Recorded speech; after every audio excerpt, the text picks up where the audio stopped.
Accueillir si nos partenaires africains le souhaitent et à leurs conditions d'autres partenaires.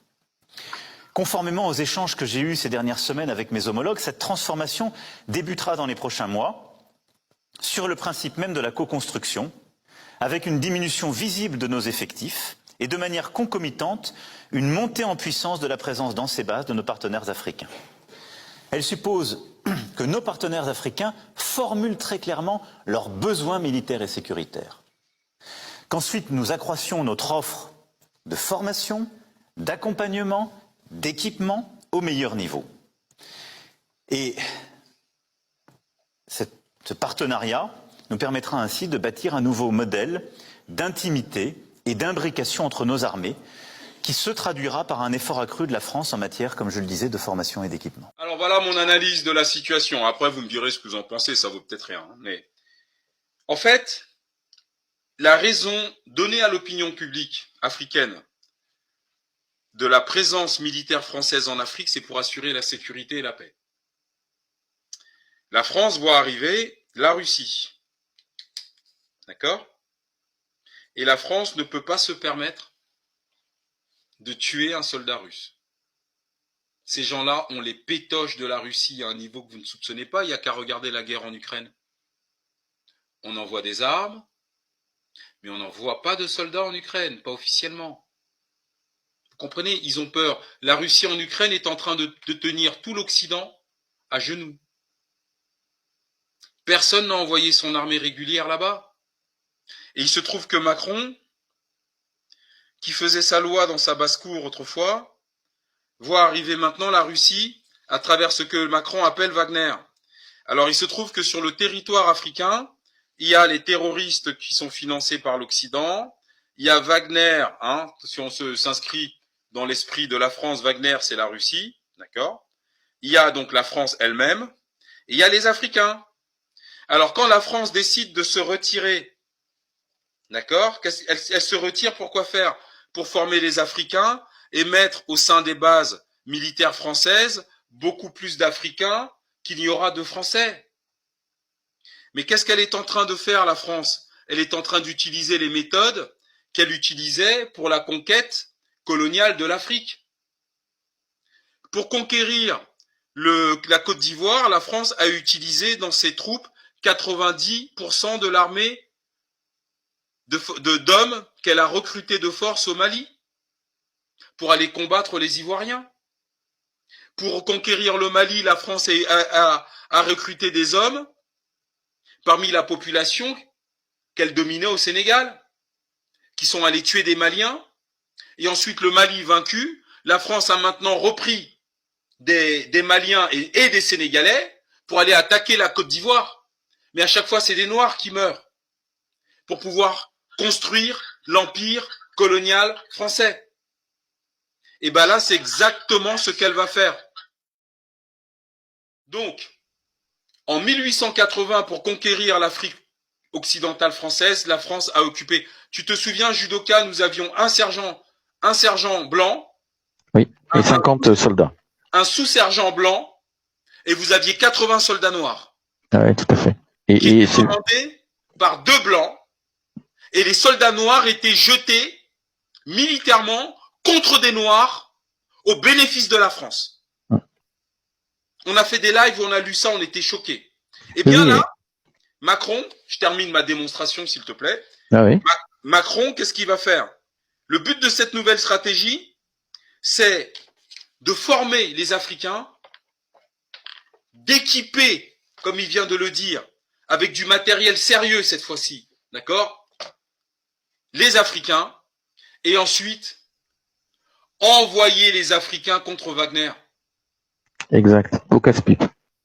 C'est envoyer, c'est-à-dire que la France va organiser l'attaque des États africains par ces hommes sur le sol africain et en faisant passer ces hommes pour Wagner. Et ensuite, c'est maintenant les soldats qu'elle continuera, évidemment, les soldats nègres qu'elle va continuer à encadrer, qui seront envoyés au casse-pipe contre la Russie. En fait, la France veut utiliser des soldats noirs contre la Russie. Et pour ça, elle a la CEDEAO, elle a la Côte d'Ivoire pour pouvoir mener cette opération. C'est exactement ce qu'ils ont prévu. C'est-à-dire qu'ils ne peuvent pas s'attaquer à la Russie. Et non seulement, un, ils ne peuvent pas s'attaquer à la Russie, deux, ils ont une mauvaise image, la France, sur le continent africain, et la Russie a une image fantastique. Trois, ils n'ont pas les moyens militaires de pouvoir mettre l'armée française face à l'armée russe. Et Macron n'exposera jamais la France métropolitaine. Donc qu'est-ce qu'elle va faire, la France? C'est qu'elle va former des soldats africains. Elle va armer des soldats africains. Et elle va les envoyer contre Wagner. Avec toutes les conséquences auprès des opinions publiques africaines que Wagner, toutes les conséquences négatives. Parce qu'on dira que Wagner combat les armées africaines. Et la France qui pilote tout ça de loin dira, bah vous voyez, on vous avait prévenu. Il est là le plan. Je suis en train de t'expliquer que la France veut organiser une guerre par procuration, d'accord, contre la Russie, mais avec les armées africaines en première ligne. Le but, c'est de pouvoir revenir sur le sol africain. Bah oui. Ce que je viens d'expliquer était compliqué à expliquer. Mais ce que je viens d'expliquer est étayé par un fait historique français. C'est-à-dire que la France, pour prendre attache en Afrique, s'est toujours servi des Noirs pour faire le sale boulot à sa place. Et nous l'avons étudié dans un livre, je ne sais plus lequel, sur ce live. D'ailleurs, c'est un ouvrage que Judoka, tu nous avais recommandé. Et on s'est rendu compte que la colonisation française de l'Afrique occidentale française s'est faite. C'est des Noirs qui sont morts pour que la France puisse coloniser.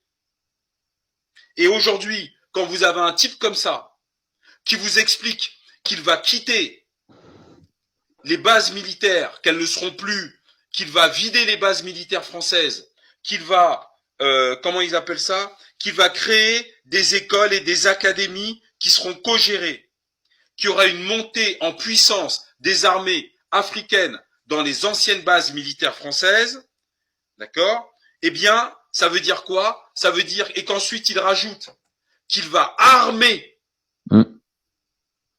les armées africaines, qu'il désarme depuis 60 ans. Ça veut dire qu'il les arme en prévision d'une guerre à venir. Mais contre qui? Contre la Russie, forcément. Qui dérange la France en Afrique? Eh ben, c'est la Russie. Donc, en gros, il est en train de préparer une guerre par procuration. C'est-à-dire que la France va combattre la Russie jusqu'au dernier Africain. Exact. La France envisage de combattre la Russie jusqu'au dernier Africain. C'est la phrase qu'il faut retenir. Toute la nouvelle organisation militaire de la France en Afrique, c'est pour ça. Combattre la Russie jusqu'au dernier Africain. Oui, parce que là, maintenant, c'est la guerre totale. Oui, c'est la guerre totale, mais la France n'a pas envie de mourir parce que il y a déjà 58 soldats, l'opinion publique française va péter un plomb. Donc, qu'est-ce qu'on fait? Eh bien, on se désengage, on crée des écoles, on arme militairement les Africains, et ensuite on a nos barbouzes, là, la Légion étrangère, qui vont eux maintenant attaquer les bases militaires françaises occupées par les Africains, et on dira que c'est pas les terroristes, c'est Wagner. Eh oui, ça nous permet de créer un doute dans l'opinion publique africaine, voilà, et on va pouvoir amplifier cet état de fait avec nos médias, la communauté internationale, l'ONU et compagnie. Et on va continuer à fournir des armes aux États africains pour combattre la Russie de la même manière. En fait, la France veut créer des Zelensky en Afrique.